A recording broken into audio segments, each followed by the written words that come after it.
abbiamo 52.018 spazi in agenda che ad oggi non sono occupati. Cosa vuol dire? Vuol dire che faccio appello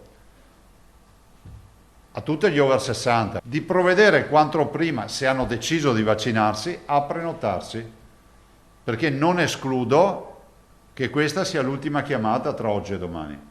La situazione in poche settimane si è di fatto capovolta, ora ci sono più disponibilità che prenotazioni, da qui quella che lo stesso presidente Zaia definisce l'ultima chiamata per gli over 60, dopodiché si procederà con le altre classi di età. Cosa significhi in termini operativi è presto detto. I sessantenni, il settantenni rischia di trovarsi in un mare magnum di cinquantenni è un mare magnum imponente e quindi faticherà molto a risalire la corrente per riuscire a vaccinarsi. Allora noi vorremmo evitare che si crei poi questa difficoltà, perché non siamo in grado poi di garantire corsie preferenziali. E a proposito di prenotazioni, cambiano i dati da inserire sul portale. In base alle indicazioni del garante per la privacy, oltre al codice fiscale serviranno le ultime 6 cifre della tessera sanitaria, questo per evitare hackeraggi. Campagna vaccinale che per Zaia potrebbe arrivare al giro di boa entro l'estate, anche con il sostegno logistico delle aziende.